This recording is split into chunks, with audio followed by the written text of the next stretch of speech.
Pada kesempatan kali ini, saya coba untuk menjelaskan terkait modul fungsional. Akuntansi adalah suatu proses mencatat, meringkas, mengklasifikasikan, mengolah, dan menyajikan data transaksi serta berbagai aktivitas yang berhubungan dengan keuangan, sehingga informasi tersebut dapat digunakan dan menjadi bahan untuk mengambil suatu keputusan. Di dalam akuntansi terdapat 5 komponen laporan keuangan yang terdiri dari 1. Laporan posisi keuangan atau neraca. Neraca adalah bagian dari laporan keuangan yang berisi mengenai posisi aset yang dimiliki oleh perusahaan, posisi utang, dan modal kerja perusahaan. 2. Laporan laba rugi. Merupakan laporan keuangan yang berfungsi untuk mencatat kinerja keuangan dari satu perusahaan pada suatu periode akuntansi. 3. Laporan arus kas, yaitu sebuah laporan keuangan yang menyajikan arus kas masuk dan arus kas keluar dari sebuah perusahaan. 4. Laporan perubahan ekuitas. Laporan ini merupakan laporan yang isinya memberikan informasi mengenai perubahan modal akibat penambahan dan pengurangan aktiva selama satu periode. 5. Catatan atas laporan keuangan atau chart adalah catatan-catatan tambahan yang diberikan pada isi laporan keuangan sebagai informasi tambahan sekaligus penjelasan yang rinci atas informasi keuangan. Di dalam akuntansi juga menjelaskan klasifikasi biaya berdasarkan perilaku, yaitu 1. Biaya tetap, biaya yang secara total selalu tetap pada rentang tertentu. 2. Biaya variabel, yaitu biaya yang secara total akan selalu berubah secara proporsional dengan perubahan aktivitas. 3. Biaya semi variabel, yaitu biaya yang pada kondisi tertentu akan berpola sebagai biaya tetap dan pada kondisi lain akan berpola sebagai biaya variabel.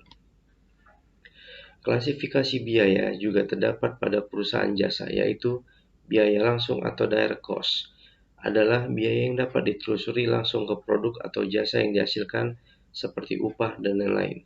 Kedua, biaya tidak langsung atau indirect cost adalah biaya yang tidak dapat ditelusuri ke produk atau jasa yang dihasilkan. Biaya ini dikeluarkan untuk mendukung proses menghasilkan produk atau jasa seperti biaya pelatihan, biaya kantor, dan lain-lain. Kemudian saya akan menjelaskan terkait manajemen pemasaran. Manajemen pemasaran merupakan salah satu jenis manajemen yang dibutuhkan untuk semua bisnis, yang digunakan untuk mengenalkan produk jasa agar lebih dikenal oleh konsumen.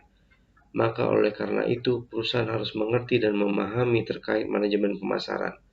Manajemen pemasaran juga bertugas untuk mengukur dan menganalisa strategis proses pemasaran suatu perusahaan dengan tujuan agar perusahaan dapat meraih target pasar yang diinginkan serta mendapat lebih banyak konsumen.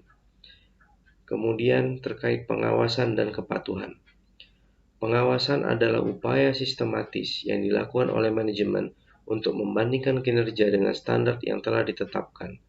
Rencana atau tujuan untuk menentukan apakah kinerja sudah sesuai dengan standar, serta mengambil tindakan yang diperlukan untuk memastikan bahwa sumber daya perusahaan digunakan seefektif mungkin dan seefisien mungkin dalam mencapai tujuan perusahaan. Pengawasan menekankan pada 3 hal, yaitu 1. Adanya rencana, standar atau tujuan sebagai tolak ukur yang ingin dicapai. 2. Adanya proses pelaksanaan untuk mencapai tujuan yang diinginkan. 3. Adanya usaha membandingkan mengenai apa yang telah dicapai dengan standar, rencana, atau tujuan yang telah ditetapkan.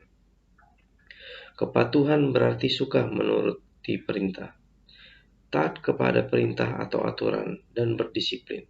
Kepatuhan berarti bersifat patuh, ketaatan, tunduk, patuh pada ajaran dan aturan. Terdapat 2 perspektif kepatuhan, yaitu 1. Kepatuhan kepada hukum yang disebut kepatuhan instrumental. 2. Kepatuhan normatif. Perspektif normatif berhubungan dengan apa yang orang anggap sebagai moral dan berlawanan dengan kepentingan pribadi. Langkah-langkah dalam pengembangan budaya kepatuhan. 1. Penilaian risiko. 2. Peningkatan pemahaman kepatuhan. 3. Pendistribusian peraturan perusahaan terbaru. 4. Pengkajian ulang terhadap kecukupan dan kesesuaian kebijakan atau prosedur. 5. Pelaksanaan fungsi konsultasi, kepatuhan internal dan pelaporan. 6. tindak lanjut secara bulanan untuk memastikan pemenuhan komitmen. Konsep perencanaan dan pengembangan bisnis. Perencanaan yaitu proses memilih sejumlah kegiatan untuk ditetapkan sebagai putusan tentang suatu pekerjaan yang harus dilakukan, kapan dan bagaimana, serta siapa yang melakukan. Perencanaan bisnis meliputi 4 hal, yaitu 1. Pengembangan produk atau jasa yang dimiliki. 2. Kompleks dan holistik.